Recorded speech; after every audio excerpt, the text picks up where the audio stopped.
What's up, everyone? Welcome to another lesson on 3D lighting.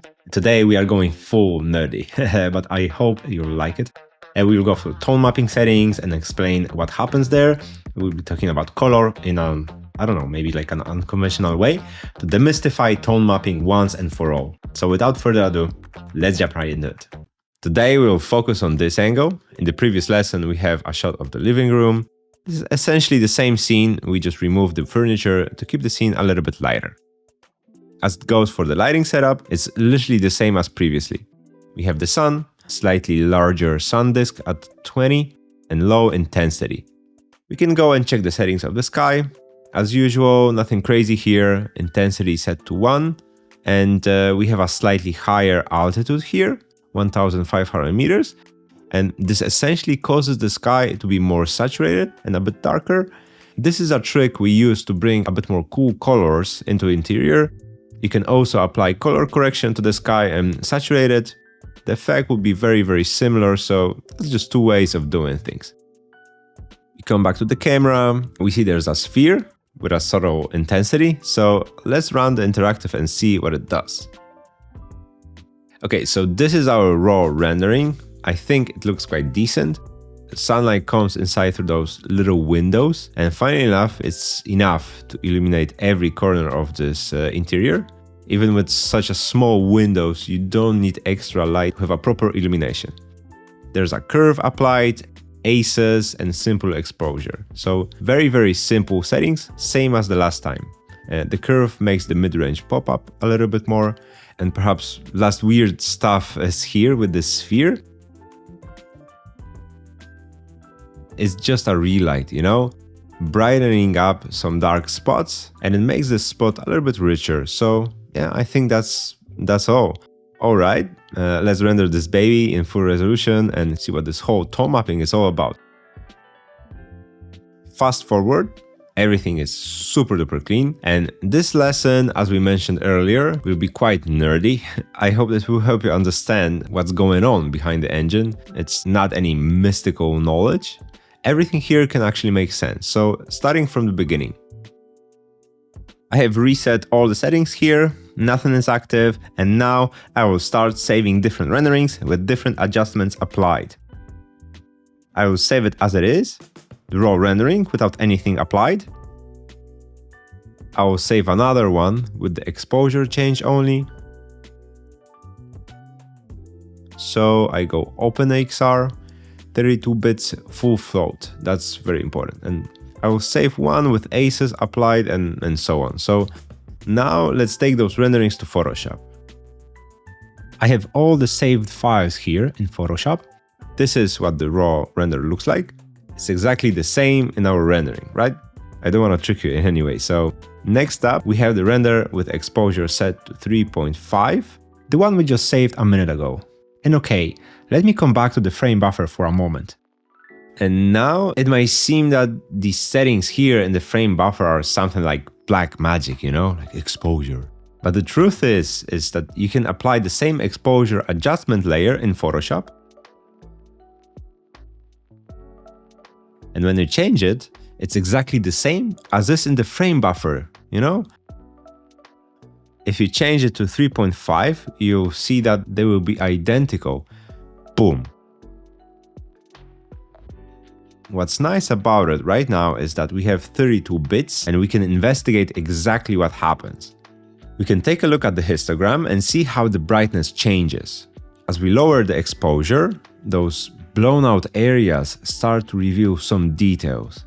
We start to get more information back, and when we increase the exposure, we see that those colors exceed that line and fall into the HDR range. And first of all, if you want to see it with your own eyes, bring the histogram and switch it to luminosity. Now on the left side, we've got SDR, Standard Dynamic Range. This is a range of colors our monitors are able to display. On the right side, we have HDR, maybe you're more familiar with it. It's High Dynamic Range, and most of the monitors cannot display HDR properly. And here's a cool part. When we lower the exposure, that hidden information comes back, as we did before. And suddenly, those super bright areas reveal their detail. The information is there, and let me show you something cool. Here we have another set of the images we just saved from the frame buffer. At the bottom, there's one with the exposure set to 3.5, and this time we have another one with ACES applied. You can see that there's a difference between them. And now, by looking at the histogram again, we see that these colors suddenly start to go from both areas into the left one. You know, what the hell? All the colors got kind of narrowed down to the range our monitors can display. And you know what? We can recreate this. We can recreate ACES transformation. Let me show you. So here we have just some curves and hue and saturation adjustments. You can see how they look. And now, if we compare the saved render with our curve adjustment, it's almost the same. It's not perfect because it's difficult to work with such a small curve, but point made. What ACES does, or really any tone mapping operation, is a series of color operations, some curves, and that's that. Tone mapping in frame buffer is nothing more than a transformation from one color palette into another, with curves, or whatever, you know? And the reason we have them, the reason we have ACES, Filmic, and the others, that they should work for various scenes. In principle, they should make images look good, you know, and we'll get into what good means in a moment, but they are kind of standardized. They are just different standards, and there are many different automatic tone mappings. Here we used ACES, but we might as well use Filmic mapping. Okay, let me try it out. And with Filmic, we have this nice flexibility. You can see how it affects the image, and also sort of immediately think of the histogram we just saw in a minute ago. Just to remember, nothing crazy is happening. We see that the information is recovering, transitioning from that HDR to SDR. We see there's something, perhaps some curve applied to the shadows. And now let's go to the Photoshop and check again if we can recreate this. So we have few layers here, just like before, we have a rendering with exposure 3.5. And here is the Filmic. And again, I can recreate what Filmic does using a series of curves. It could be one curve, it could be 2, 3, doesn't really matter. And as you can see, we have even a greater success this time. It looks literally the same with our curves. Moving on, the last popular tone mapping is Reinhard. Let me show you what it does as well. And here it only affects the overexposed areas, almost no changing to the shadows at all. And again, I save a few renderings, a few different Reinhards. At the bottom, we have our raw plus exposure 3.5 again. And if we look at what Reinhard changes, it's just those tonal ranges are falling back into SDR again. This is what Reinhard does. There's like almost no change to the shadows. So let's take a brief pause here. Just to sum it up, I know I am like a broken record here, but tone mapping settings are basically curves. Just color adjustments, you know?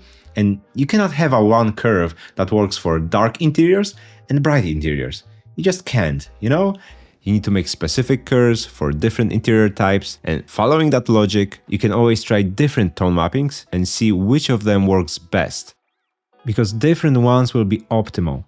In the Mediterranean image, we used ACES, because we liked how the shadows looked like. With a small curve adjustment, everything looks great. But there will be situations like this, when the ACES will be making the dark areas way too dark. We will have a difficult time getting those details back with the curve adjustment. That's why in this image we used Filmic. As we were making this image, we clicked through different tone mappings, we fine-tuned the curves, and Filmic was producing the best results overall.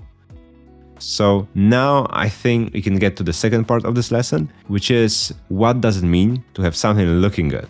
And yeah, this is where things might get a little tricky, but don't worry, we've got some pointers as well.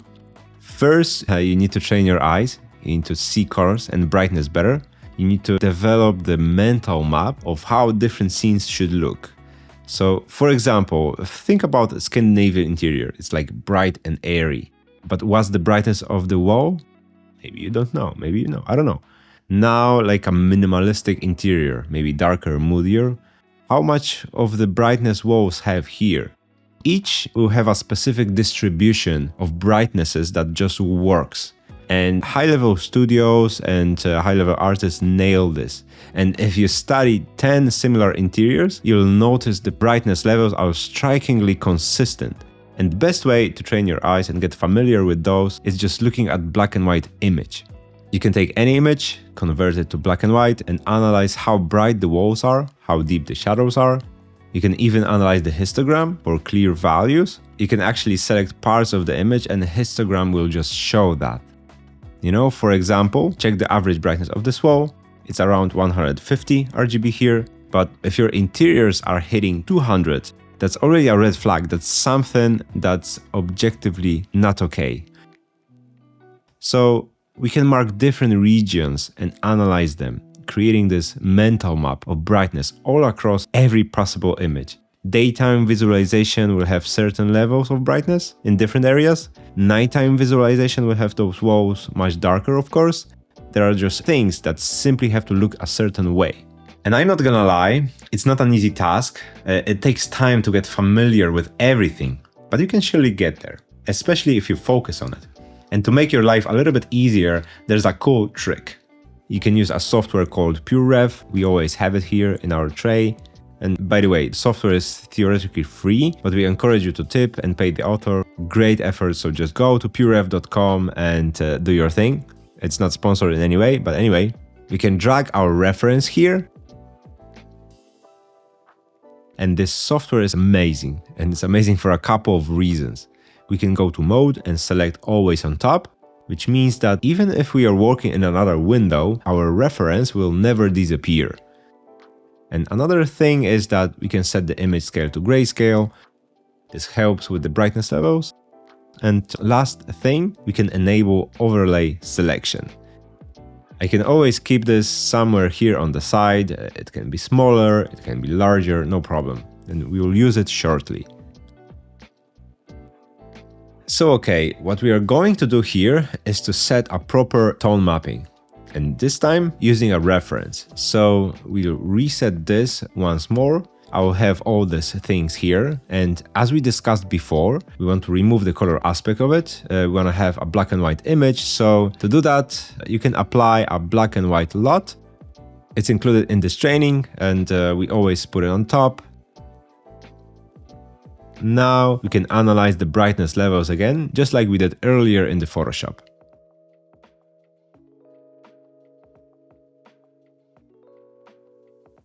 We can modify the exposure. Of course, at the very beginning, tone mapping is always applied, so we click it. We can also test different tone mappings. If they work better, you know, they will transform your image in different ways. So you just look if the details are lost, how the dark, how the bright areas are behaving. And at some point, you'll have this mid-range color correction again.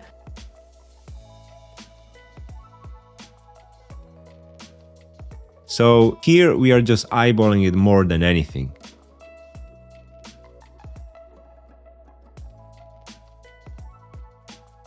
We can add another curve if you really want to. Usually we can move this image around and roughly adjust it.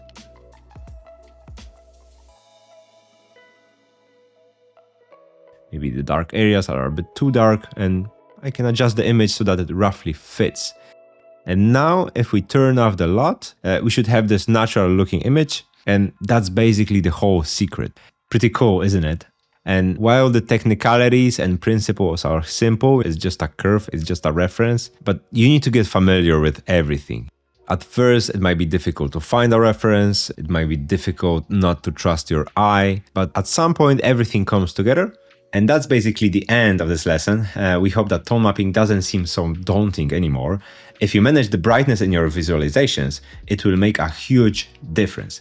Of course, color plays a big role in making images, and if you're interested in topics like these, we have more lessons on our YouTube channel. You'll find various tutorials like color palette, how LUTs work, and so on, both the technical and practical lessons. So yeah, we encourage you to check them out. That's it for today. See you in the next one.